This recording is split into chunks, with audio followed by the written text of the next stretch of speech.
अलग अलग आपके जो रोल है, एक लेखक से लेकर के, एक प्रशिक्षक से लेकर के, एक शिक्षक से लेकर के, और एक स्पोर्ट्स मैनेजमेंट के प्रोफेशनल्स को लेकर के। तो ये सारी जर्नी के बारे में सर एक बार हम ब्रीफ में आपसे जानना चाहेंगे कि ये सब कैसे आप मैनेज करते हैं और क्या खास है जिस वजह से आप इतना कुछ कर पाते हैं। देखिए, मेरी जो फिजिकल एजुकेशन की जर्नी है वो स्टार्ट हुई थी 1993 में, जब मैं बीपी राइट। में ज्वाइन किया था, एलएनआईपी में। और उसके बाद धीरे धीरे फुटबॉल का जो मेरा, पहले से मैं क्लब के लिए खेलता था, लेकिन जो अ, अच्छे से जो मैं पॉलिश हुआ वो एलएनआईपी ग्वालियर में हुआ। प्रोफेशनलिज्म थोड़ा सा यहाँ डेवलप किया मैंने। और उसके बाद जब 99 में एमफिल करके निकला स्पोर्ट्स मैनेजमेंट में, तो मुझे पहले से था कि स्पोर्ट्स मैनेजमेंट एक ऐसा फील्ड है जो फिजिकल एजुकेशन में कहीं गुम गया है, कोई उसे इतना ज्यादा इंपॉर्टेंस नहीं देता। और राइट। तब से मेरा एक प्रयास था कि ठीक है, बाकी जितने भी सब्जेक्ट्स हैं दे आर डूइंग गुड, बहुत अच्छा कर रहे हैं, लेकिन जी। स्पोर्ट्स मैनेजमेंट को जो मुकाम मिलना चाहिए वो शायद कहीं नहीं मिल पा रहा है। और बस इसीलिए मैं थोड़ा सा प्रयास करते रहा। और उसके बाद जब एलएनआईपी में एज ए फैकल्टी 2002 में ज्वाइन किया, तो हमने एक जी। छोटा सा डिपार्टमेंट स्टार्ट किया था, department of sports management journalism का। और राइट। उसके बाद, हाँ, उसके बाद मैं 2005 में एमिटी यूनिवर्सिटी चला गया। और एमिटी यूनिवर्सिटी में जाने के बाद मुझे लगा कि मैनेजमेंट में बहुत पीछे हैं हम, क्योंकि हम लोग जो मैनेजमेंट सब्जेक्ट पढ़ते थे उसमें रहता है कि ग्राउंड को कैसे मेंटेन करना है, ग्राउंड को कैसे मार्किंग करना है। और हम केवल इसी तक सीमित थे कि ग्राउंड को कैसे मेंटेन करना है, इक्विपमेंट कैसे खरीदना है, कहाँ स्टोर करना है। और यही तक हम सीमित रह गए थे स्पोर्ट्स मैनेजमेंट में। जब मैं एमिटी गया तो मुझे लगा कि जब वहाँ एमबीए के लोगों को देखा, जो इंटरनेशनल मैनेजमेंट के लोगों के स्टूडेंट्स को देखा, तो मुझे लगा नहीं, वी आर लैकिंग बिहाइंड। फिर मैंने धीरे धीरे सिलेबस एमआईटी में स्टार्ट किया, मैनेजमेंट का कोर्स। और वहाँ पे एमपेड में हमने स्पेशलाइजेशन किया, स्पोर्ट्स मैनेजमेंट में स्टार्ट किए। उसमें हमने मार्केटिंग भी रखा, ह्यूमन रिसोर्स मैनेजमेंट भी रखे, फिर प्रोडक्शन मैनेजमेंट भी रखा, ये सब चीज हमने डाला उस चीज। और बच्चों को काफी करेक्ट। कन्विंस किया। और मैं हमेशा बच्चों को ये बोलता हूँ, जो स्टूडेंट्स हैं, कि भाई देखो, फिजिकल एजुकेशन में हम बहुत ही कन्फाइन है स्कूल एंड कॉलेजेस तक। हमें लगता है करियर पर्सपेक्टिव केवल स्कूल और कॉलेज में ही सीमित है। अगर मैं जी। बीपी एड कर लूंगा तो स्कूल में चले जाऊंगा, नेट क्वालिफाई कर लूंगा तो मैं कॉलेज में चला जाऊंगा। Correct sir. मेरा हमेशा था कि हमें दायरा तोड़ना चाहिए, क्योंकि आप देखिए कि स्पोर्ट्स एक बहुत बड़ी इंडस्ट्री है। Right sir. स्पोर्ट्स अभी अगर हम बात करें, पूरे वर्ल्ड में सबसे one of the biggest industry sports है। और हम उस स्पोर्ट्स में कुछ नहीं कर पा रहे हैं। तो करेक्ट मैंने सर। थोड़ा प्रयास किया कि नहीं, हम कुछ इवेंट में शामिल हों। और क्योंकि एमआईटी यूनिवर्सिटी नोएडा में था, तो वो इंटरनेशनल लेवल के जी। कॉम्पिटिशन बहुत ज्यादा होते थे। आईसीसी वर्ल्ड कप हुआ, then correct sir. Hockey world cup हुआ। तो हम लोगों ने खुद को, अपने बच्चों को उसमें इंटर्नशिप प्रोवाइड किए, और बच्चों को लेके जाते थे एज ए प्रोजेक्ट। तब वहां पे जाके करेक्ट। मैंने इंटरनेशनल कॉमनवेल्थ गेम्स में भी मैंने काम किया। जब जी। आईसीसी वर्ल्ड कप में मैं ऑस्ट्रेलिया के एक बहुत अच्छे स्पोर्ट्स मैनेजर थे, उनके साथ काम करने का मौका मिला। मैंने देखा कि उनके स्किल और हमारे स्किल में कोई ज्यादा अंतर नहीं है, लेकिन हमारा जो जी। प्रेजेंटेशन है, टेक्निक है, या कुछ कह लीजिए कि मैनेजमेंट स्किल समथिंग मिसिंग है, प्रोफेशनलिज्म थोड़ा सा मिसिंग है, टाइम के लिए पंक्चुअलिटी का जो कुछ मिसिंग है। अदरवाइज हम बहुत जी। अच्छे हैं। फिर मैंने अपने बच्चों को यही कहा कि भाई ठीक है, देखो, आपका पहला चॉइस होना चाहिए, यू शुड गिव 2 और 3 years टू योरसेल्फ। 2-3 साल अपने को दो, और थोड़ा इंडस्ट्री में ट्राई करो, कि दूसरे इंडस्ट्री में, स्कूल कॉलेज में जॉब आपको मिल जाएगा, वो दैट शुड बी सेकेंडरी। और कुछ इंटर्न आप राइट। इंटरप्रेन्योरशिप पे जाओ, स्टार्टअप करो। तो थोड़ा चैलेंजेस भी हो, करेक्ट सर। लेकिन मुझे अच्छा लगता है कि एमईटी के कुछ मेरे स्टूडेंट्स आज खुद अपना स्टार्टअप कर रखे हैं, एंटरप्रेन्योरशिप कर रखे हैं, जी। खुद की कंपनी खोल रखे हैं, छोटे छोटे इवेंट मैनेजमेंट कंपनी चला रहे हैं। तो जी। यही चीज मैं चाहता था कि हमारे जो स्टूडेंट्स, अभी तक क्या होता है ना, मुझे एक हमेशा फील होता था कि बड़े बड़े इवेंट होते थे, और हम फिजिकल एजुकेशन के स्टूडेंट को हम सबसे लोअर लेवल पे लेके जाते थे, उनको एज ए वॉलेंटियर, कि वो ग्राउंड मार्किंग करेंगे, ऑफिशिएटिंग करेंगे, टेबल चेयर लाएंगे। तो मुझे वो अच्छा नहीं लगता था। मैं चाहता कि मैनेजमेंट में हमारे बच्चे जाएं। और आज देखिए, आप तो जी। बहुत अच्छा कर रहे हैं बच्चे, तो मैं यही चाहता था कि थोड़ा स्पोर्ट्स मैनेजमेंट उठे। बस यही प्रयास था, और जी। अभी भी यही प्रयास चल रहा है। एलएनआईपी में आने के बाद 2015 में sports management coaching department start किए। हमने बड़े बड़े इवेंट ऑर्गेनाइज जी। किए, इंटर्नशिप कराए, 3 इंटरनेशनल हमने कॉन्फ्रेंस कराए दिल्ली में, और बहुत अच्छा जी। सक्सेसफुल रहा। और अभी हमने कुछ जो कोविड के समय इंटरनेशनल वेबिनार्स भी कराए, जिसमें आप राइट सर। बिलीव करेंगे 35,000 पार्टिसिपेट थे उसमें। और 26 कंट्रीज के पार्टिसिपेंट उसमें आए थे। तो एक जी। स्पोर्ट्स मैनेजमेंट का है अच्छा इंटरनेशनल लेवल पे। इंडिया में समथिंग इज मिसिंग, तो हमारा प्रयास है कि हम इसमें कुछ थोड़ा सा कंट्रीब्यूट कर सके, तो that will be good for us. Right sir. ऐसे ही है। सर आप इस कोविड के दौरान जो आपके द्वारा किए गए प्रयास थे और एलएनआईपी के माध्यम से, तो उसी के दौरान हम लोगों ने भी आपके बारे में जाना और आपके जो प्रयास है उसके बारे में जाना और कनेक्ट हाँ, होकर के। और हमें भी एक कन्वेंशनल कोर्सेज के अलावा ज्यादा इन्फॉर्मेशन नहीं थी। अभी भी कुछ समय पहले इस कोविड में ऑनलाइन एजुकेशन पाठ्यक्रम का आपने बहुत सारे सर कोर्सेज लॉन्च किया जी एलएनआईपी ने, जिसमें जी। से post graduate diploma in sports management, diploma in sports coaching, तो ये हम्म, तमाम सारे कोर्सेज जो है आप लोगों ने बहुत सफलतापूर्वक इसको लॉन्च किया। और इसका एक ऑनलाइन एग्जामिनेशन, जनरली हम्म, एक भ्रांति होती है कि ऑनलाइन होगा तो जी, चीटिंग होगा, ऐसा कुछ बहुत ही इसको आपने नियंत्रण करके इसको एग्जाम भी लिया। जी, तो जब हमें पता चला तो हम लोगों ने भी इसको पब्लिश किया सर। इसके हम्म, बहुत अच्छे फीडबैक मिले। ओके, और शायद हमें भी सर थोड़ा लेट में पता चला या हमारे पब्लिशिंग में देरी हो गई। तो हम्म, आपका जब एग्जाम चल चल रहा था, क्योंकि एक्सटेंड भी थोड़ा समय के लिए हुआ था, उसके जी बावजूद भी बहुत सारे लोगों की क्वेरी आई कि अच्छा ये भी कोर्स होता है, एलएनआईपी में ऐसा होता है। तो देश में अभी भी लोगों को सर ढंग से पता नहीं है। तो जी इसके बारे में आप क्या कहेंगे और आपका इन सब कोर्सेज के बारे में आगे चल के क्या प्रोग्राम है?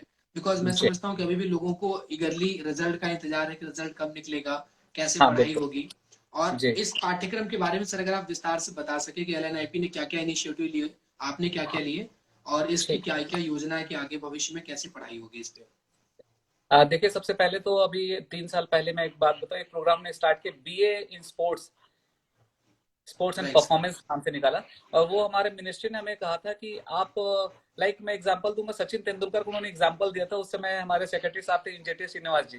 बोले कि देखिए, जी इनके स्पोर्ट्स में कंट्रीब्यूशन बहुत है, लेकिन किसी कारणवश से ये ग्रेजुएशन नहीं कर पाए।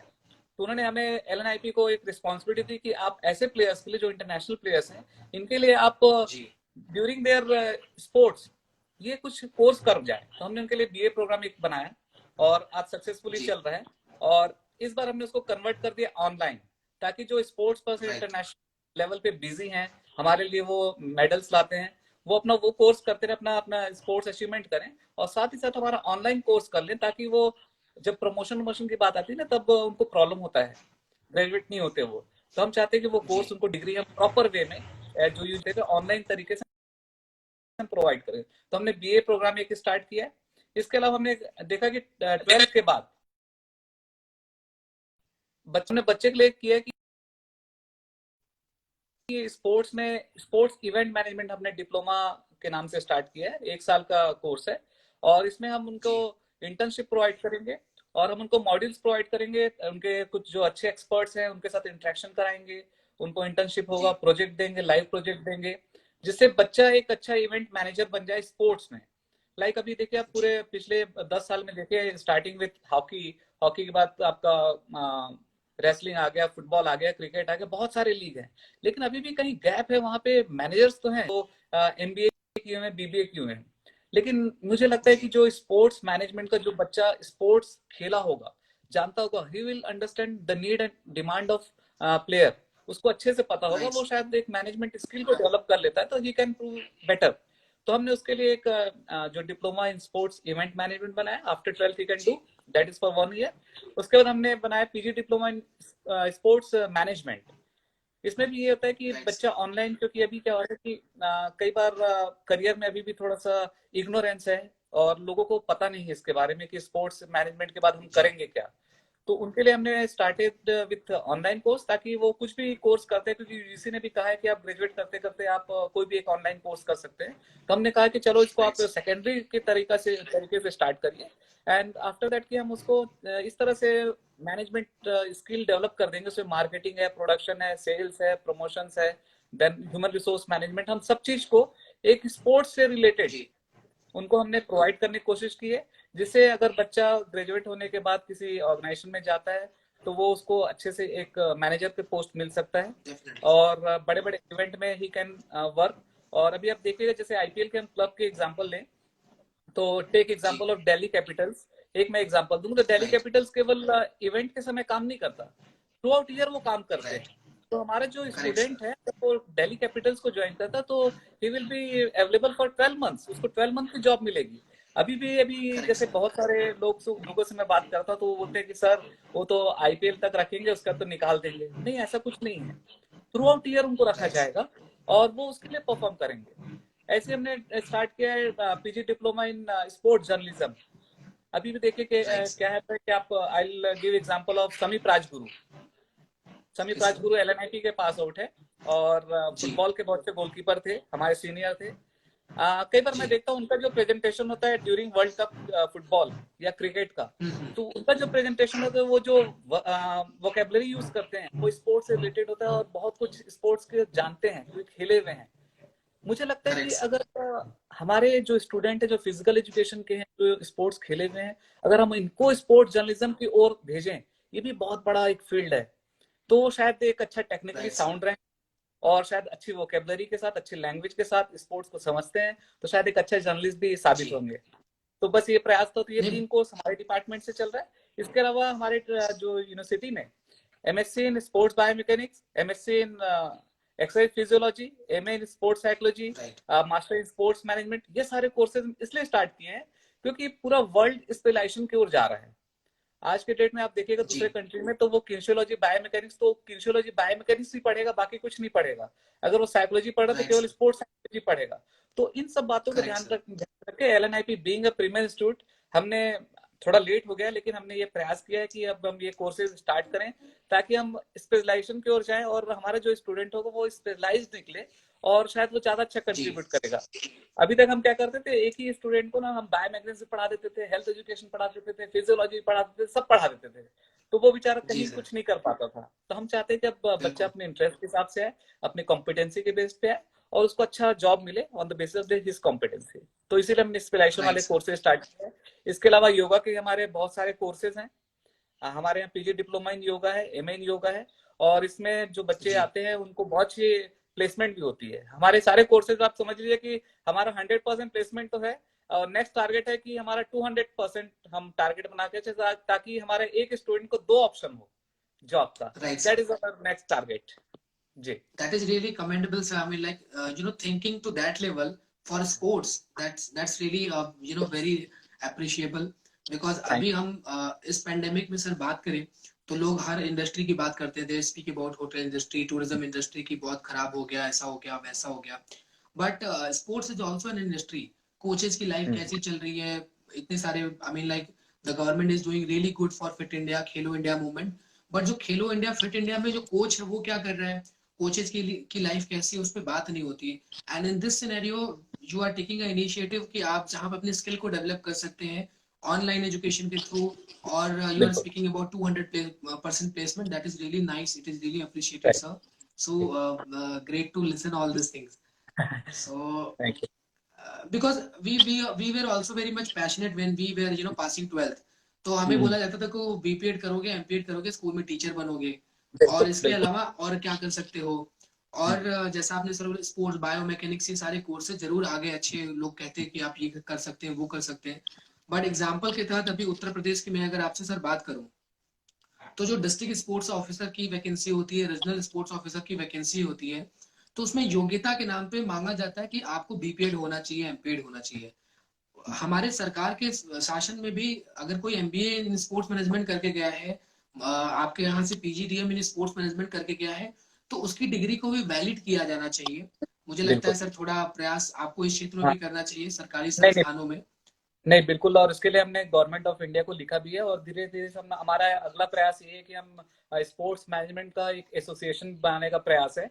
अभी देखिए कितना जल्दी जी। होता है, कब तक होता है, ताकि हम चाहते हैं कि जो जितने भी इंडस्ट्री है हम उसको एक प्लेटफॉर्म पे लाना चाहते हैं, ताकि sports right sir. Management promote हो। और जितने भी प्लेयर्स हैं, देखिए एक चीज होता है कि फिजिकल एजुकेशन के जितने भी स्टूडेंट आते हैं, जरूरी नहीं कि वो टीचिंग एप्टीट्यूड लेके आए, और जरूरी नहीं कि वो अच्छा टीचर साबित हो सकता है उसमें जी। से 20% 40% टीचर्स बने, लेकिन कुछ हो सकता है टेन जी। परसेंट हो सकता है वो मैनेजमेंट स्किल उनका अच्छा हो, कुछ के कोचिंग जी। स्किल अच्छा हो। तो हम ये चाहते हैं कि करियर पर्सपेक्टिव हम उनको ना, बच्चों को ज्यादा से ज्यादा अपॉर्चुनिटी प्रोवाइड करें। आपने कहा ना राइट कि सर। फिजिकल एजुकेशन में बच्चा जब आता है तो बस उसको ये रहता है कि टीचर बन जाएगा स्कूल में या कॉलेज में। मैं इसी चीज को जी। ब्रेक करना चाहता हूँ कि ये जो है ना, इसी ब्रेक करना है कि फिजिकल एजुकेशन में आने के बाद केवल आप टीचर नहीं बनोगे, योर जो एवेन्यूज है दे आर बिग। आपको आपको एक्सप्लोर करना पड़ेगा, आपको इंटरेस्ट रहना चाहिए, और इंटरेस्ट के बेसिस जी। पे you have to develop your competency. आप मैनेजर बन सकते हैं, आप फिजियोथेरेपिस्ट बन सकते हैं, आप फिजियोलॉजी के एक्सपर्ट बन सकते हैं, बायोमैकेनिक्स एक्सपर्ट बन सकते हैं, आप टीम के साइकोलॉजिस्ट बन सकते हैं, आप टीम के एनालिस्ट बन सकते हैं। तो बहुत सारे एवेन्यूज हैं जहां आप जा सकते हैं। तो हम जी ना as a LNIP, as a premier institute, हम यही चाहते हैं कि बच्चों के लिए हम ऐसे कोर्सेज लेके आए जो अट्रैक्टिव भी हो और करियर को ध्यान में रखते हुए बनाए जाए। तो हमने टेलर मेड कोर्सेज बनाए हैं राइट सर। ताकि बच्चा उसको लेके जाएगा तो उसको जो ये मिसकंसेप्शन है कि जी वो केवल टीचर बनेगा, वो हम नहीं चाहते। हम चाहते हैं कि वो इंटरप्रेन्योर भी बने, अपना स्टार्टअप हो, खुद की इंडस्ट्री खोले और अच्छा मैनेजर बने।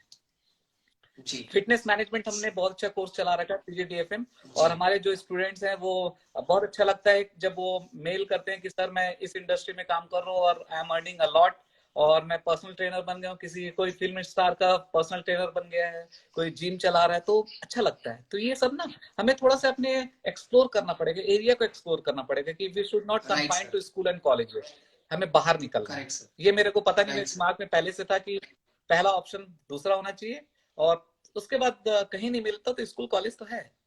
ये मेरी जी, सोच वो है। लास्ट ऑप्शन होना चाहिए। बिकॉज बिल्कुल एक्चुअली वो लोगों मिलेगा। के माइंडसेट, राइट सर, लोगों के माइंडसेट में अभी भी यही है कि schools and college is the only option. दूसरा चीज ये कि अभी जब करेक्ट। हम लोग इस कोर्स को प्रमोट कर रहे थे, because we were also very happy to see कि इस देश में अभी ऐसा पहली बार हुआ कि इस लॉकडाउन के दौरान इस तरह के आपने जो स्किल डेवलप करने के लिए, आज जैसे कोई किसी का भी एग्जांपल हम लेते हैं कि इसको स्पोर्ट्स में बहुत इंटरेस्ट था बट उसने जॉब छोड़ दिया, कुछ ऐसा ग्रेजुएशन कर लिया, job oriented graduation, post graduation करने के बाद ही is working somewhere, now he wants to get back to sports, but उसके पास सर ऐसी हिम्मत नहीं है कि वो दोबारा से प्रॉपर रेगुलर तरीके से एडमिशन ले सके या पढ़ाई कर सके। सो उन सबके लिए तो ये बहुत बड़ी अपॉर्चुनिटी है कि वो अपने पैशन के लिए कुछ कर सकेंगे।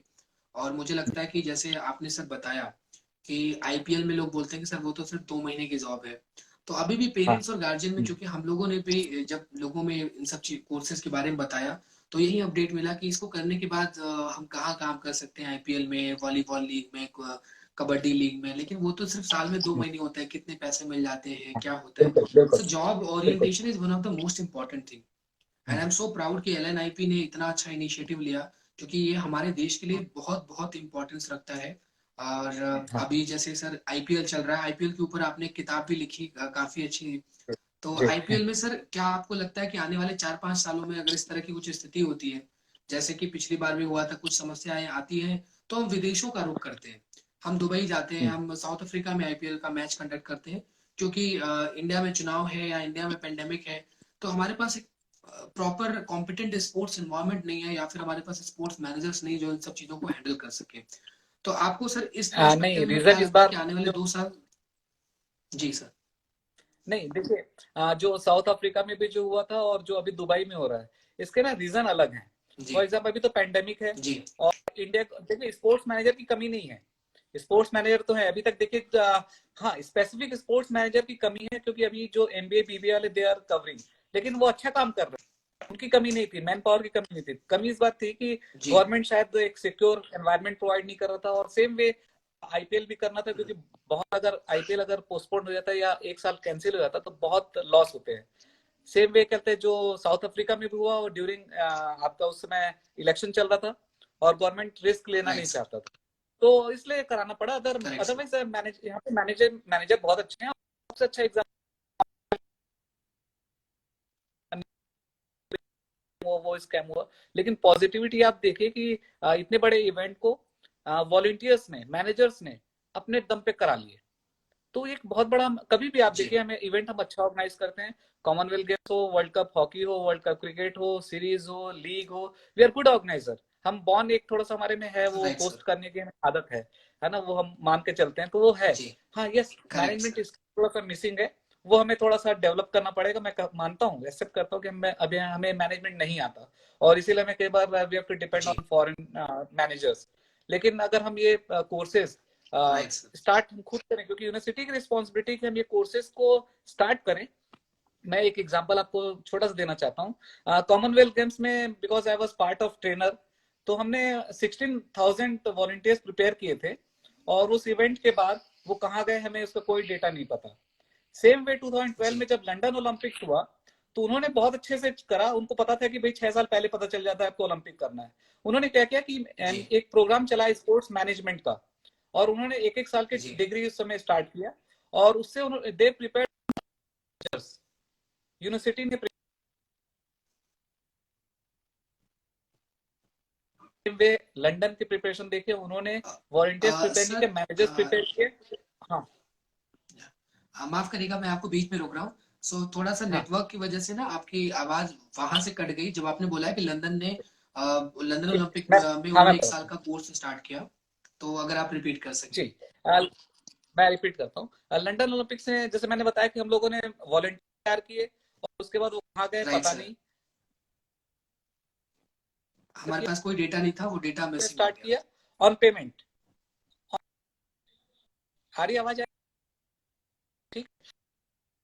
लंदन में या आपके यूके में कोई भी इवेंट होता है, वो मैनेजर को कॉल करेंगे, then manager will conduct the events.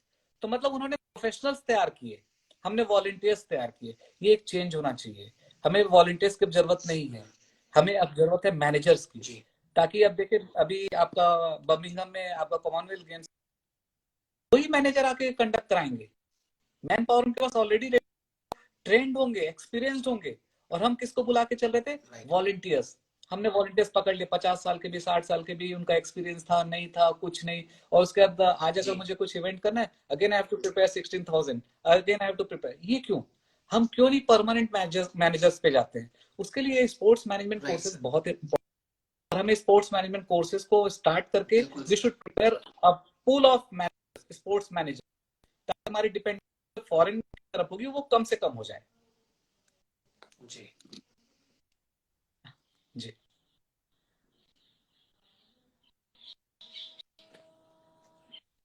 हाँ सत्य जी। थोड़ा सा सर नेटवर्क की वजह से हम आपकी दिलचस्प बातों को थोड़ा थोड़ा छूट जा रहा है, जिसका बड़ा हमें खेद हो रहा है, क्योंकि बहुत इंटरेस्टिंग है। सर इस मुद्दे को आगे बढ़ाते हुए मैं आपसे जस्ट उल्लेख करना चाहूंगा।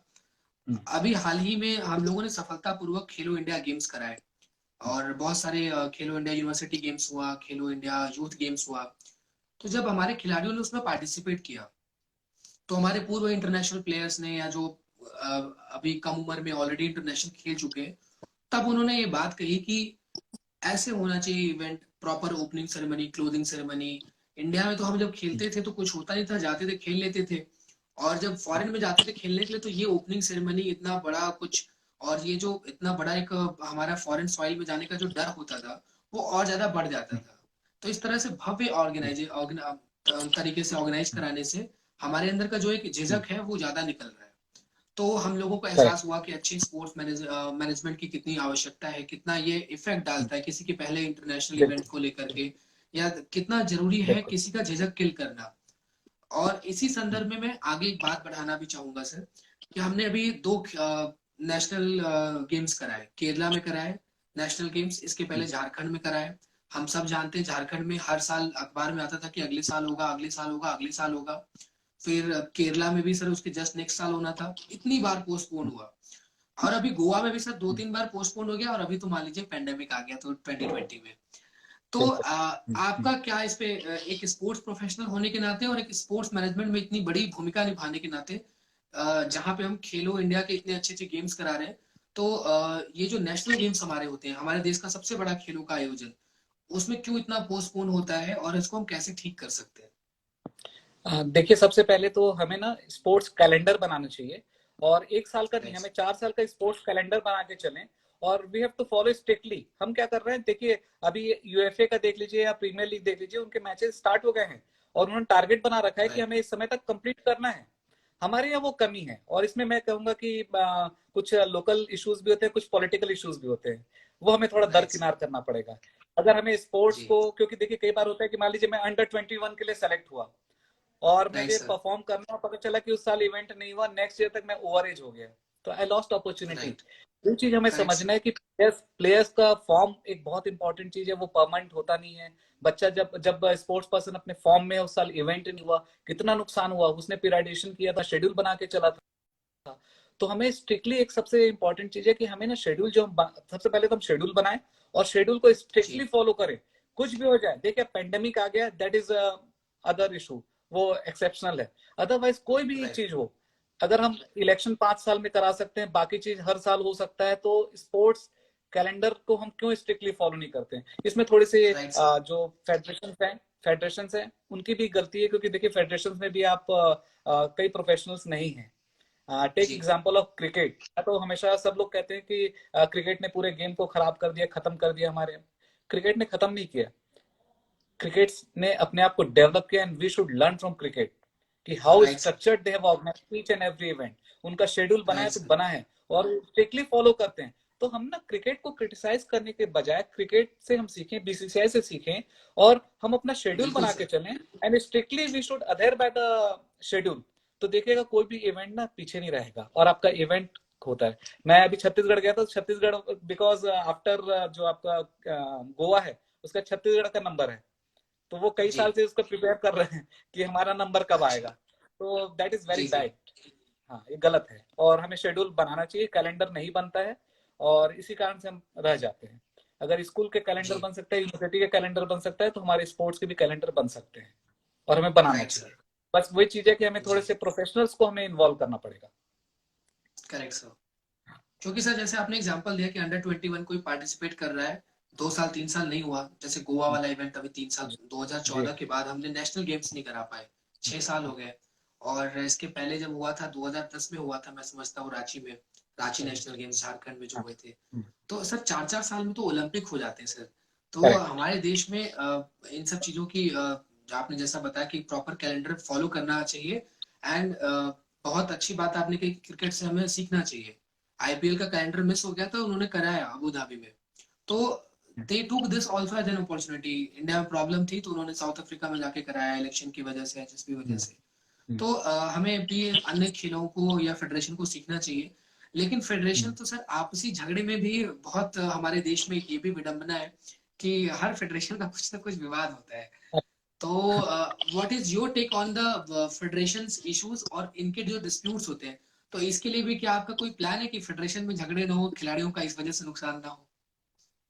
नहीं, बिल्कुल। देखिए, सबसे इम्पोर्टेंट चीज है कि जो फेडरेशंस हैं और जो फेडरेशन के पदाधिकारी हैं, उनको ये सोचना चाहिए कि वो खेल में है खिलाड़ी के कारण। तो सबसे पहले उनको जो देखना चाहिए, जो पहला उनका प्राइम, हम तो अपनी सीट बचाने के लिए करते हैं, दैट इज जी रॉन्ग। दूसरा एक चीज है कि लोढ़ा कमेटी ने बहुत अच्छे से सब चीज बनाया है, हम फॉलो नहीं कर रहे हैं। उन्होंने बहुत अच्छे टर्म जी। कंडीशन सब रखे हैं, लेकिन अपने सेल्फिश मोटो के कारण उसको फॉलो नहीं कर रहे हैं। हमें उसको फॉलो राइट। करना चाहिए। हमें अपने जो पुराने स्टार प्लेयर्स थे उनको शामिल करना चाहिए स्ट्रेटेजिक प्लानिंग में। हम उनको बिल्कुल राइट दरकिनार सर। कर देते हैं रिटायरमेंट के बाद। ये जो सेल्फिश जी मोटो है ना, that that is harming sports. मैं कहना चाहूंगा कि या तो हमें बहुत अच्छा फेडरेशन बनाना चाहिए जो इनको लुक करे, और उसमें पॉलिटिकल के अलावा हमें अच्छे अच्छे लोगों को शामिल करना चाहिए। जी। पॉलिटिकल में आई एम नॉट अगेंस्ट पॉलिटिक्स, क्योंकि पॉलिटिक्स तो एक पार्ट है स्पोर्ट्स मैनेजमेंट का। Political approach right. बहुत इंपॉर्टेंट है, लेकिन हम इसमें स्ट्रेटेजिक प्लानिंग के लिए अगर हम आयोग बना सकते हैं, एक योजना आयोग बना सकते हैं, तो स्पोर्ट्स के लिए भी एक ऐसा आयोग हमारा होना चाहिए जो इसको लुक करे। और इसमें हम जी प्राइवेट सेक्टर के अच्छे मैनेजर्स को इन्वॉल्व करें, इंडस्ट्री के लोगों को इन्वॉल्व करें, और जी। उनको देखिए। एक चीज और है कि इंडस्ट्री को हम इन्वॉल्व करें, लेकिन हाईजेक नहीं होना चाहिए स्पोर्ट्स, क्योंकि कुछ गेम ऐसे हो गए हैं कि जो बिल्कुल प्राइवेट कॉर्पोरेट के हाथ में हाईजेक हो चुके हैं।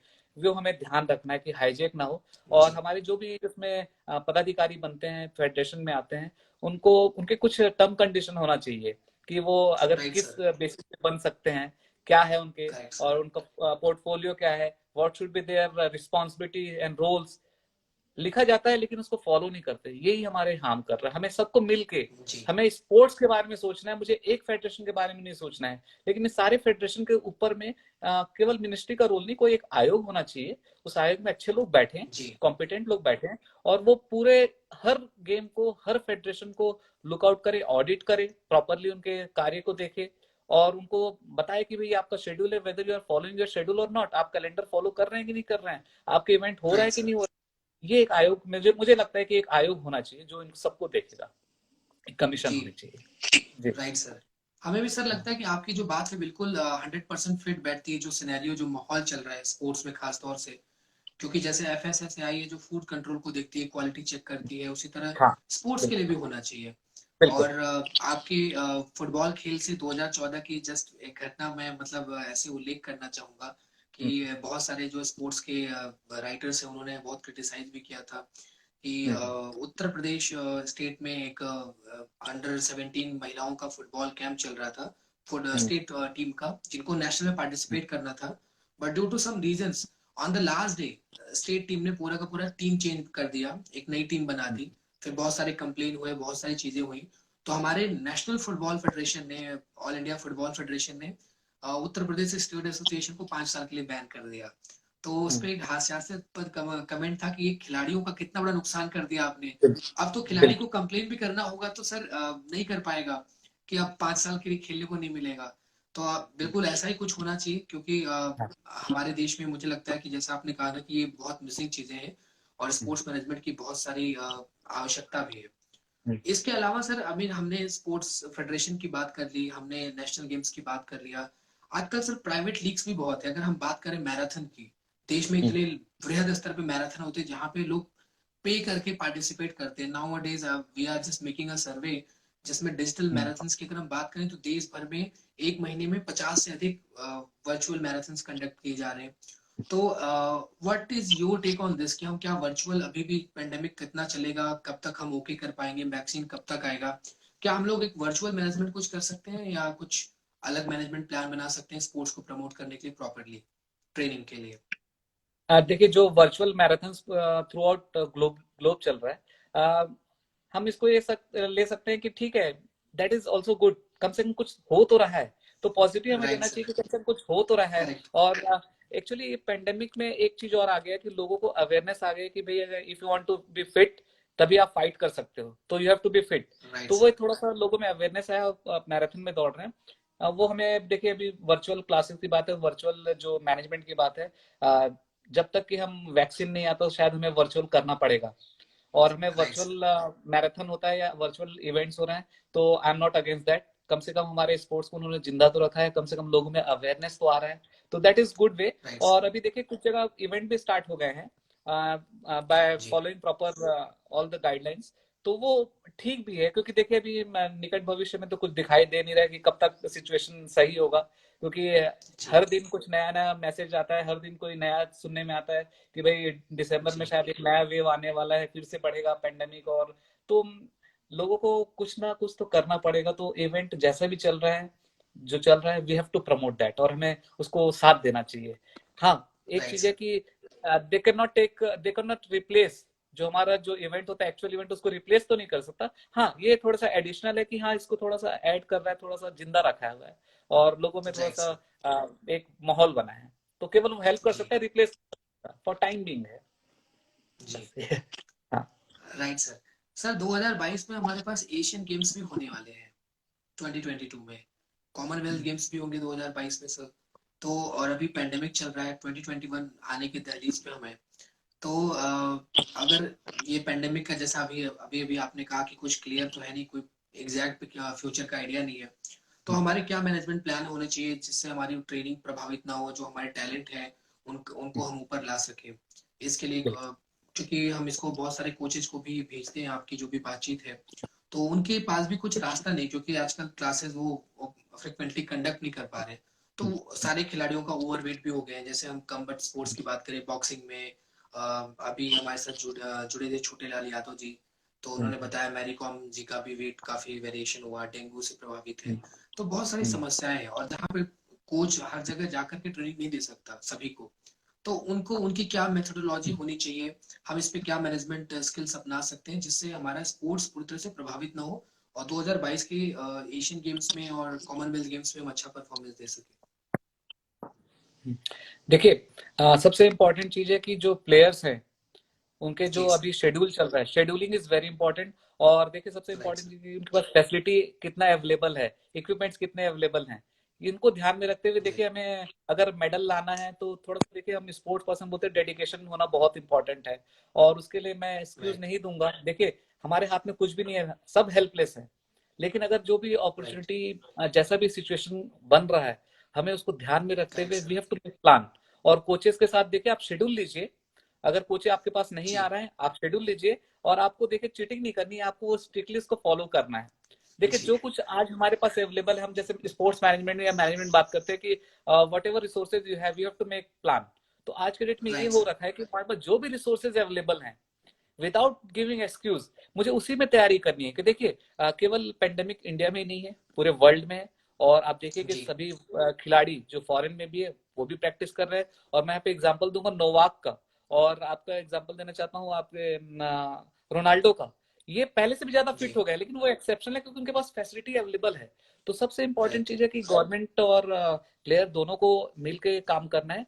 गवर्नमेंट मिनिमम जो भी प्रोवाइड कर सकता है, keeping in mind all the guidelines, वो प्रोवाइड करें। और प्लेयर प्लेयर को जी भी चाहिए कि प्लेयर अपने शेड्यूल को अपने कोचेस से वर्चुअल भी ले सकता है, ऑनलाइन ले सकता है, और उसका स्ट्रिक्टली उसको फॉलो करे। क्योंकि देखिए फिटनेस को खोने में कुछ समय लगता है, लेकिन उसको बनाने में बहुत जी टाइम लगता है to build fitness. Right sir. तो इसलिए प्लेयर को इफ मेडल जीतने का रहेगा तो है, हमें मेहनत तो करनी पड़ेगी, एक्सक्यूज देना नहीं पड़ेगा। गौर ये कि उनको जो भी मिनिमम रिसोर्सेज प्रोवाइड कर सकते हैं वो उनको प्रोवाइड करें। कोचेस की भी यहाँ पे रोल है कि कोचेस भी उनको जो भी मदद हो सकता है कीपिंग गाइडलाइंस, वो गाइडलाइन को हमें फॉलो तो करना ही है, हमें प्रोवाइड करना। तो देखिए जी ये सिचुएशन में सब हेल्पलेस हैं। बस ये है कि शेड्यूल हमें बना के चलना पड़ेगा, हमें मैनेज करना आना चाहिए। और मैनेजमेंट यही सिखाता है कि भाई वी हैव टू मैनेज। तो अभी भी शायद यही है राइट कि we sir. Have to manage pandemic situation, है राइट सर। राइट। ये तो आपने बिल्कुल सही बात कही कि जो पेंडेमिक है पूरे वर्ल्ड में है, प्रॉब्लम सभी के लिए है। तो जो भी बेस्ट रिसोर्सेज है उसको हमें बेस्ट तरीके से यूज करना पड़ेगा। सर हमने स्पोर्ट्स को एक इंडस्ट्री के रूप में भी बात किया। तो लाइक यू सेड कि आपके जब आप एमआईटी में थे आपने एग्जांपल दिया कि आपके बच्चे एंटरप्रेन्योर बने, आपको अच्छा लगता है, उन्होंने स्टार्ट किया छोटे लेवल से, आज अच्छा कर रहे हैं, किसी ने फिटनेस मैनेजमेंट में अच्छा किया। अगर सर हम आज इंजीनियरिंग की तरफ बात करें, स्पोर्ट्स इंजीनियरिंग के हमारे देश में प्रॉपर तरीके के कोर्सेज नहीं है। अभी भी जो हमारे मैन्युफैक्चरर्स हैं जो इक्विपमेंट बनाते हैं सर, लाइक हमारे स्पोर्ट्स के इक्विपमेंट बनाते हैं, तो उनके पास भी वो बहुत ट्रेडिशनल वे है, वे मेथड्स है। अगर मैं क्लोथिंग की बात करूं, जैसे अभी फिट इंडिया का कुछ इवेंट हमारे स्पोर्ट्स मिनिस्टर साहब करने गए जैसलमेर में। तो वहां पे सर गर्मियों में बहुत गर्मी होती है, तो हम कपड़े किस तरीके के पहने, और इंडिया में तो अलग अलग वेदर भी रहता है। तो इस पे हमारा रिसर्च नहीं होता। वी हैव फैशन टेक्नोलॉजी के कई सारे इंस्टीट्यूट्स हैं, बट प्रॉपर स्पोर्ट्स वेयर कैसे होने चाहिए इस पे हमारे इंस्टीट्यूशंस या इस पे हमारा रिसर्च वर्क नहीं करता। तो do you have any particular plan, या इस पे आपकी कोई राय जानना चाहूंगा सर। देखिए स्पोर्ट्स साइंसेस को हमने अभी तक, जितने भी स्पोर्ट्स इंडस्ट्री है उन्होंने अभी तक उसको एक्सेप्ट नहीं किया। अभी हमारे जो इक्विपमेंट्स बनाते जी हैं उन्होंने स्पोर्ट्स बायोमैकेनिक्स को कभी सजेशन नहीं लिया। सेम वे अभी एक हमारा जो मुंबई में एक जी वुल सर। कंपनी है, टेक्सटाइल की है, मिनिस्ट्री ऑफ टेक्सटाइल के अंडर आता है। वो हमारे पास आए थे ग्वालियर में, और उन्होंने हमारे साथ एमओयू साइन किया कि किस प्रकार का हमें जी ड्रेस बनानी चाहिए जो टेम्परेचर को रेगुलेट कर सके अकॉर्डिंग टू वेदर हो, क्लाइमेटिक कंडीशन के। तो देखिए हमने रिसर्च जी की कि एडिडास कर फॉलो कर लेते हैं, कॉपी कर लेते हैं। ठीक है, हमें रिसर्च की जरूरत है, हमें अपने टेक्सटाइल जी सर। इंडस्ट्री में रिसर्च की जरूरत है। हमें फिजियोलॉजी को मिलाना पड़ेगा, उसमें शामिल करना पड़ेगा। सेम वे जब इक्विपमेंट और हम जब एपरेटस बनाते हैं तो हमें बायोमैकेनिक्स के लोगों को इन्वॉल्व करना पड़ेगा, रिसर्च करना पड़ेगा फुटवेयर बनाने में या इक्विपमेंट बनाने में कि किस टाइप का चाहिए, कौन से इक्विपमेंट से हमारा परफॉर्मेंस इनहेंस होगा। तो हमने देखे स्पोर्ट्स साइंसेस को तो हमने बिल्कुल कभी ध्यान ही नहीं दिया। वो तो अच्छा है कि जी अभी गवर्नमेंट स्पोर्ट्स साइंसेस पे बहुत ज्यादा फोकस कर रहा है, और वो स्पोर्ट्स साइंसेस को इन्वॉल्व कर रहे हैं स्पोर्ट्स में कि भाई हम जो परफॉर्मेंस एनहेंस करना है तो हमें स्पोर्ट्स साइंसेस को लेके चलना पड़ेगा। जो गैजेट्स हैं, इक्विपमेंट्स हैं, आपके जो आपने कहा कि ड्रेस के हैं, बहुत इंपॉर्टेंट है। ड्रेस यूनिफॉर्म बहुत इंपॉर्टेंट है, जो हम अपैरल्स पहनते हैं राइट बहुत सर। इंपॉर्टेंट है। हम तो कुछ भी पहन के खेल लेते हैं, दैट इज रॉन्ग। हमें इसमें रिसर्च करने की जरूरत है। और देखिए जी रिसर्च ही एक मिसिंग है स्पोर्ट्स में, क्योंकि रिसर्च हुआ ही नहीं है इंडिया में। और जी इसीलिए सर। बीइंग इंस्टीट्यूट एलएनआईपी का भी एक बड़ा रोल है। और हम रिसर्च पे फोकस कर रहे हैं, स्पोर्ट्स साइंस पे फोकस कर रहे हैं, और हम रियल राइट सर। मायने में रिसर्च करके हम स्पोर्ट्स प्लेयर को, स्पोर्ट्स के जो कोचेस हैं उनको हम हेल्प करना चाहते हैं। That will be our right sir. Contribution. हाँ, दैट जो इज रियली मिसिंग है, ग्रेट सर, जो gap सर। बहुत बड़ा गैप है। हाँ या क्योंकि हर स्पोर्ट्स पर्सन की अगर आप बात करेंगे तो this is something, these are the areas जहाँ पे अगर आप जैसे बात करें, मुझे लगता है बहुत सारे लोग सुनने के बाद यही कहेंगे कि काश उनके टाइम में भी कुछ ऐसा कुछ होता। Many people will be mesmerized to know this, you know, कि ऐसा भी आप सोच रहे हैं और इस तरह के कोर्सेज कंडक्ट कर रहे हैं जिससे वो ऑनलाइन कर सकते हैं, अपना स्किल डेवलप कर सकते हैं, they can bounce back in in the field of sports and they can do much well in this field as well. तो सर इन सब चीजों में जैसे आपने बताया कि these are something like new innovation you people are doing as an LM, इतने बड़े प्रीमियम इंस्टीट्यूट होने की वजह से या जिस भी वजह से, बट आपको क्या लगता है कि ये कितने समय में हमारे पास हो जाएगा? बिकॉज अभी भी जैसे आपने कहा कि हम एक स्पोर्ट्स मैनेजमेंट का एसोसिएशन बनाने का प्लान कर रहे हैं, अभी भी अगर गवर्नमेंट की कुछ वैकेंसीज आती तो they only ask for BPEd और MPEd, although for sports management, for being a district sports officer, there is no point to be a bped or mped. A diploma in sports management correct. will work better than the bped person. तो ये सब भी ठीक करने की जरूरत है। आपको क्या लगता है सर 5 साल बाद हम कहाँ पे रहेंगे? देखिए, मैं सबसे पहले आपको बताना चाहूंगा कि जो एमएससी जो बायोमैकेनिक्स हमने चालू किया है या फिजियोलॉजी में चालू किया जी, है, स्टूडेंट हमारे पास नहीं आ रहे हैं। इसीलिए नहीं आ पा रहे कि हम उनको जॉब गारंटी नहीं दे पाएंगे, क्योंकि अभी इंडस्ट्री इतना स्पेशलाइज नहीं हुआ है। अगर मान लीजिए मेरे पास राइट एमएससी सर, करने बच्चा कोई आता है और 2 साल के बाद उसको क्या जॉब अपॉर्चुनिटी है, कौन सी इंडस्ट्री उसको ले लेगा, तो हम इसका आंसर राइट सर, मिनिस्ट्री से भी मांगते हैं, बाकी जगह से मांगते हैं कि भाई we have to create area जहाँ पे बच्चा जाके राइट काम सर, करे। तो उसमें अभी काम हो रहा है। और 5 साल बाद अगर बात करें, तो अगर हम स्पोर्ट्स साइंस पे फोकस करते हैं और हम अभी जैसे स्पोर्ट्स इनहेंसमेंट के लिए हमने बड़े बड़े सेंटर बनाने की बात चल रही है, सेंटर ऑफ एक्सेलेंस, अगर हम उस सब पे राइट फोकस सर, करें और ईमानदारी से काम करें, we have got talent and definitely we correct sir, will achieve our goal. लेकिन उसमें ना केवल प्लेयर और कोच नहीं, उसमें पूरा स्पोर्ट्स साइंस इन्वॉल्व होगा, पूरा लैब राइट इन्वॉल्व सर, होगा, तभी आप राइट सर, परफॉर्मेंस इंप्रूव कर सकते हैं। उनके साथ मैनेजर्स होंगे, क्योंकि देखिए फंडिंग या स्पॉन्सरशिप मैनेजर ला के देगा, उनके प्लानिंग उनके राइट सर, ट्रैवलिंग मैनेजर करेगा। कोच का काम नहीं है, कोच तो केवल कोचिंग कराएगा, प्लेयर का काम है केवल खेलेगा। साइकोलॉजिस्ट केवल राइट सर, साइकोलॉजी उसको प्रिपरेशन कराएगा, बायोमैकेनिक्स वाला उसके बायोमैकेनिकल तैयारी कराएगा। तो as a team we have to right need sir, to create team.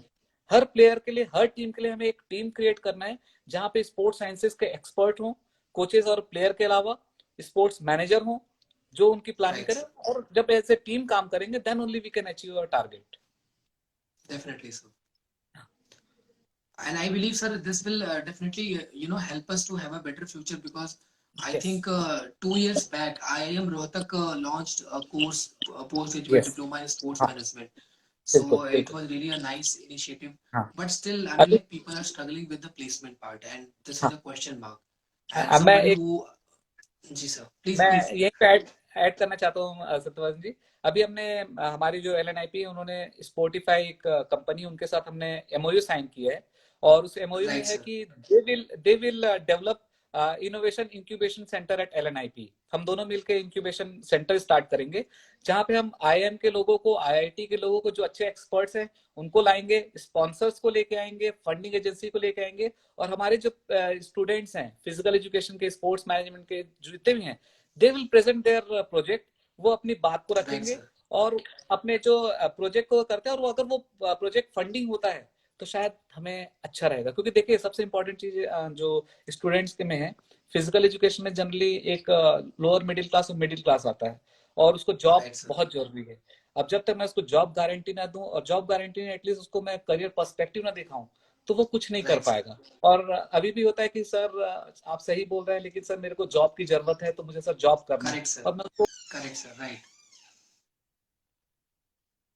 Develop कर, इंक्यूबेशन सेंटर, वहां बच्चा आके अपनी बात रखे, अपने बिजनेस प्लान को दे, हम उसको स्पॉन्सर के साथ उसकी मीटिंग कराएं, और स्पॉन्सर उसको फंडिंग करे, और दोनों मिलकर एक प्रोजेक्ट बनाए, कंपनी बनाए, तो शायद स्पोर्ट्स को जी बहुत फायदा होगा। So that is our next target. और बिल्कुल सर, देखिएगा बहुत जल्दी आपको एलएनआईपी में एक इनोवेटिव इंक्यूबेशन सेंटर मिलेगा, जो फिजिकल एजुकेशन में अभी तक कहीं स्टार्ट नहीं हुआ है।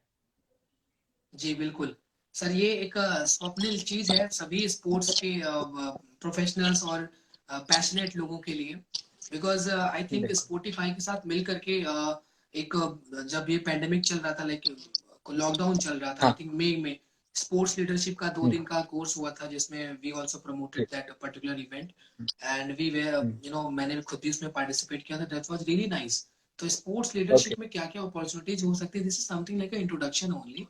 तो अभी जैसे आपने बात बिल्कुल, करा कि जहाँ पे बच्चे को इतने बड़े लेवल पे आप लेके जा रहे हैं, this is something which happens in IIT and IIMs only. So yes, हमारे बिल्कुल, स्पोर्ट्स पर्सन्स के लिए तो सर ये बिल्कुल एक स्वप्निल बात आपने कही, मुझे लगता है कि बहुत अच्छा होगा। सर अभी कोर्स की बात हो रही तो एक चीज और आपसे जानना चाहूंगा कि जैसे अभी आपने कहा कि 12th के बाद डिप्लोमा इन स्पोर्ट्स इवेंट का आपका कोर्स है, ऑनलाइन एजुकेशन होगा, पीजीडीएम इन स्पोर्ट्स मैनेजमेंट है, तो अभी ऑलरेडी आपके एग्जामिनेशंस हो चुके हैं, अभी तो बच्चों को ने जिनको अपॉर्चुनिटी मिलनी होगी, जिन्होंने एग्जाम दिया था, they will get the chance. But future में इस कोर्स को दोबारा से जब होगा तो सबके पास एक बार बराबर का इक्वल अपॉर्चुनिटी रहेगा। तो सर अभी उसका कैलेंडर क्या है, इसमें बिल्कुल। कैसे पढ़ाई होगी और कैसे एग्जामिनेशंस होगा, ताकि हमारी जो next I mean next year calendar plan जो होगा उसमें लोग इसमें बड़े रूप में पार्टिसिपेट कर सके। जी। देखिए, नेक्स्ट ईयर का जो हमारा प्लान है कि हम चाहते हैं कि एज यूजुअल अगस्त में एडमिशन टेस्ट प्रोसेस कंप्लीट हो जाए, और अगर सिचुएशन सही रहेगा तो हम अगस्त में क्लासेस स्टार्ट कर देंगे। जो जी ऑन है उनके लिए हम क्या करेंगे कि कुछ क्लासेस हम ऑनलाइन कराएंगे, और कुछ के हम उनको स्टडी मटेरियल प्रोवाइड करेंगे स्टूडेंट्स को, और कुछ एक्सपर्ट्स को राइट हम सर। इनवाइट करके इंटरेक्शन कराएंगे।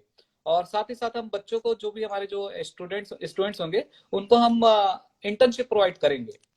ठीक है। तो right sir. They have to right project, they have to attend internship, they have to attend classes online, और हम उनको स्टडी मटेरियल प्रोवाइड करेंगे। और जो भी एग्जाम होगा वो उनके ऑनलाइन होगा। तो आप ये समझ लीजिए जी कि उनको एलएनआईपी कैंपस में एक बार भी आने की जरूरत नहीं है।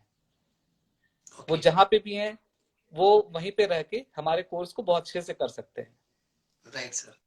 हाँ। दैट इज रियली नाइस, क्योंकि आज की डेट में travelling is also an issue. And yes. I am हाँ। श्योर कि जिस तरह का एलएनआईपी ने अपॉर्चुनिटी दिया है, तो कश्मीर से लेकर कन्याकुमारी तक सभी खेल प्रेमियों के लिए, जो भी स्पोर्ट्स में इंटरेस्ट रखते हैं, उनके लिए जी। यहाँ पे ये कोर्स करने का डेफिनेटली मन होगा। लेकिन ट्रेवलिंग अपॉर्चुनिटीज और इन सब चीजों की समस्याएं होंगी। और जो लोग जॉब में होते हैं, जो नौकरी करते हैं, उनके लिए सबसे हाँ, बड़ी बिल्कुल। समस्या ये होती है, वो सोचते हैं तो करने के लिए, लेकिन कैसे जाना है, कैसे क्या करना है। सर इस साल जो अभी तक टेस्ट हुआ है, उसमें चूंकि आपने कहा जैसे अगस्त में टेस्ट हो जाए, अभी तो नवंबर आ गया है, तो अभी उसकी कब रिजल्ट आएंगे, उसका सेशन कब से स्टार्ट होगा? मैं बताना चाहूंगा कि रिजल्ट हमारा बाय 15th ऑफ दिवाली के पहले हमारा रिजल्ट आ जाएगा। और हमारे right classes sir. Most probably 17 तक हम इनको फीस जमा करना होगा। अभी जो टेंटेटिव है, मैं आपको बता रहा हूँ। Right sir. और by 28th of November classes start हो जाएंगे। और जो इस बार का शेड्यूल है, हम चाहते हैं कि मार्च में इनका पहला सेमेस्टर कंप्लीट हो जाए, और उसके बाद राइट सर। कोई ब्रेक नहीं होगा, क्लासेस ओके। कंटिन्यू चलेंगे। एंड ड्यूरिंग अक्टूबर और मे बी सितंबर इनका एग्जामिनेशन कंप्लीट हो जाएगा सेकंड सेमेस्टर का, ताकि ये जो राइट बैच सर। है, क्योंकि हम ज्यादा डिले भी नहीं करना चाहते। और सितंबर तक हम चाहते हैं कि इनका जो सेकंड सेमेस्टर के, नॉट ओनली फॉर जो स्पोर्ट्स इवेंट मैनेजमेंट है, ऑनलाइन कोर्सेज हमारे बीपेड एमपेड के, हम चाहते हैं कि सितंबर तक सबके रिजल्ट हम निकाल दें। तो हम बिना ब्रेक के, कोई भी टीचर को कोई लीव नहीं मिलेगा, और हम इसको कंटिन्यू चलाएंगे। राइट। मार्च में पहला एग्जाम कर लेंगे, पहला सेमेस्टर। और सेमेस्टर का, इवन सेमेस्टर का हम चाहते हैं कि सितंबर तक हम कोर्स कंप्लीट कर लें, सारे कोर्सेज, राइट सर। ताकि नेक्स्ट ईयर जो है सेशन हमारा टाइम से स्टार्ट हो जाए। Correct sir. दैट हाँ। Is also one of the biggest sports spirit what we can see. क्योंकि ऐसा शायद ही कोई होता है जो इतना सोचता है कि बच्चों की डिग्री लेट ना हो, और टीचर्स सारे सेक्रीफाइस करने के लिए तैयार हो कि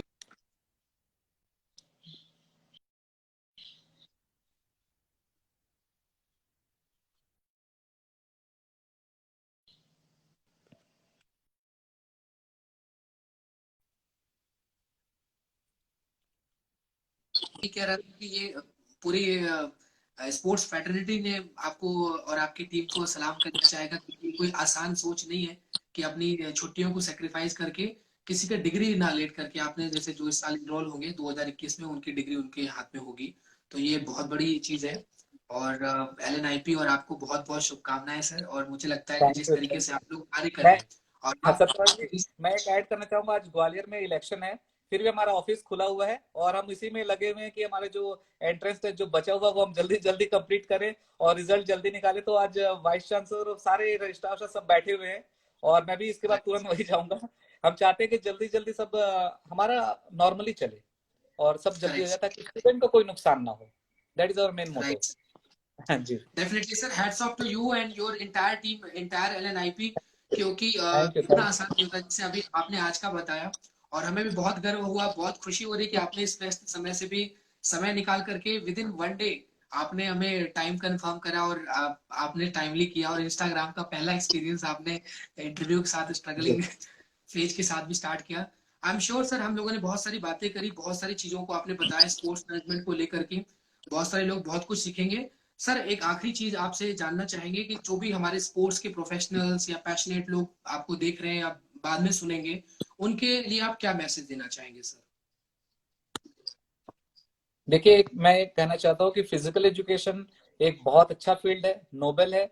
और केवल फिजिकल एजुकेशन में आने से केवल आप पीईटी या टीचर नहीं बनेंगे या आप लेक्चरर नहीं बनेंगे। जो एवेन्यूज ओपन करता है आपके लिए बहुत करियर पर्सपेक्टिव है। और एक स्पोर्ट्स बहुत बड़ी इंडस्ट्री है। तो आफ्टर ज्वाइनिंग एलएनआईपी और after joining BPEd MPEd any institution industry that is sports, तो आप अपने पैशनेट को भी जिंदा रख सकते हैं, अपने पैशन को जिंदा रख सकते हैं और अपने इंटरेस्ट को जिंदा जी रख सकते हैं। आप हमेशा यंग लोग के साथ काम करेंगे, एनर्जेटिक लोगों के साथ काम करेंगे तो पॉजिटिविटी बने रहेगी। तो इट्स कई लोग बोलते हैं कि हमें जेलस होता है, आप लोग का फील्ड बहुत अच्छा है, आप लोग हमेशा एक्टिव रहते हैं। तो ये हमारे राइट लिए सर, कॉम्प्लीमेंट है। तो you can be also part of this field. It's a big field and it's a very big and good field.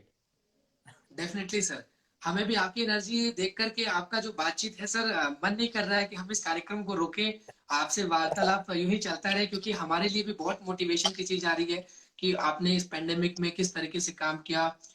But मुझे लगता है कि आपके भी बहुत सारे काम है, आपने छोड़ करके यहाँ पर हमें समय दिया आपने, तो आपको वहां जी। जाना भी जरूरी है। और समय समय पे सर आपसे मार्गदर्शन भी हम लोग लेना चाहेंगे, क्योंकि हम स्पोर्ट्स को हम लोग भी बिल्कुल। अपनी तरफ से प्रमोट करना चाहते हैं। और ऑल द बेस्ट आपको, और खेलगांव की पूरी टीम की तरफ से आपको बहुत बहुत तहे दिल से शुक्रिया। और आपकी थैंक यू बातें बहुत सत्यवादन सारे, जी जी फॉर मुझे गिविंग लगता मी है सर आपकी अपॉर्चुनिटी, बातें, बहुत अच्छा लगा। जी जी सर, आप, मुझे लगता है कि आपकी बातें लोगों के लिए लाइफ चेंजिंग होगी। और बहुत बहुत धन्यवाद सर, बहुत बहुत शुक्रिया। और आप शुरू से इतने बड़े इनिशिएटिव जो लेते रहे, वो हमारे लिए बहुत प्रेरणादायी होगा। हम आपके बारे में आपकी बुक्स के थ्रू ज्यादा जानने की कोशिश करेंगे। चलिए बिल्कुल बिल्कुल। ठीक है। Thank you sir, thank you so much. ठीक है। Thank you Satyavadan ji. Thank you. Welcome sir.